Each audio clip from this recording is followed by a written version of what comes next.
আল্লাহ রসুল সাল্লাল্লাহু আলাইহি ওয়াসাল্লাম আনাস ইবনে আব্বাস রাদিয়াল্লাহু তাআলা আনহুকে ডাকতে পাঠান। মুয়াবিয়া রাদিয়াল্লাহু তাআলা আনহুকে ডাকতে পাঠান। কাকে? ইবনে আব্বাস রাদিয়াল্লাহু তাআলা আনহুকে দিয়ে। মুয়াবিয়া রাদিয়াল্লাহু তাআলা আনহুর বাড়ি এসে দেখে, ইবনে আব্বাস এসে দেখছেন যে মুয়াবিয়া রাদিয়াল্লাহু তাআলা আনহু খাওয়া খাচ্ছেন। তো আল্লাহ রসুল সাল্লাল্লাহু আলাইহি ওয়াসাল্লামকে সে ফিরে যায়। যাওয়ার পর আল্লাহ রসুল সে খাওয়া খাচ্ছে, আবার দ্বিতীয়বার আসে, আবার কিছুক্ষণ পর বলা হয় যাও ডেকে নিয়ে আসো। আবার আসে ইবনে আব্বাস রাদিয়াল্লাহু তাআলা আনহু, এসে দেখছেন মুয়াবিয়া রাদিয়াল্লাহু তাআলা আবার খাবার খাচ্ছেন। আবার ফিরে গিয়ে বলছেন যে আল্লাহ রসুল তিনি খাবার খাচ্ছেন।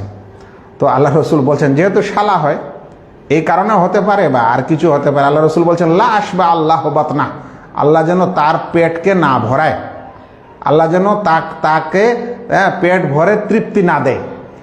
এই কথা আল্লাহ রসুল সাল্লাল্লাহু আলাইহি ওয়াসাল্লাম বলেছেন। সহিহ মুসলিমের হাদিস 2604 নম্বর হাদিসে এটি এসেছে।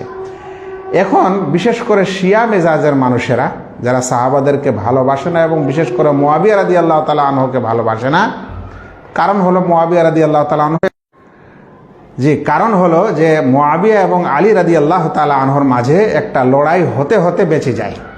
আচ্ছা যাই হোক, এটা যেই কারণে হোক না কেন, এই যে বলা হলো আল্লাহ রসুল যে বললেন যে ওর পেট যেন ভর্তি না হয়, ওর যেন তৃপ্তি না হয়, এই তারা বলতে চাচ্ছে যে আল্লাহ রসুল সাল্লাল্লাহু আলাইহি ওয়াসাল্লাম তো মুয়াবিয়া রাদিয়াল্লাহু তাআলা আনহুকে বদদুয়া দিলেন, তাহলে এটা বদদুয়া প্রাপ্ত সাহাবী, তিনি সম্মানিত কিভাবে হতে পারেন? দেখেন আমাদের ওলামারা কত বিচক্ষণ, তারা বলছেন যে এটা মুয়াবিয়ার জন্য বদদুয়া নয়, এটা মুয়াবিয়ার জন্য দোয়া। বলছেন কিভাবে? কারণ বাহ্যত তো এটা বদদুয়া। তো বলছেন শোনেন, আল্লাহ রসুল সাল্লাল্লাহু আলাইহি ওয়াসাল্লাম বলেছেন, এটাও সহিহ মুসলিমে হাদিসটি এসেছে 2600 নম্বর হাদিস। আল্লাহ রসুল বলেছেন আল্লাহুম্মা, একবার আল্লাহ রসুল সাল্লাল্লাহু আলাইহি ওয়াসাল্লাম একটা ঘটনা ঘটলো, তারপরে তিনি বললেন যে আল্লাহুম্মা ইন্নামা আনা বাশার, হে আল্লাহ আমি একজন মানুষ।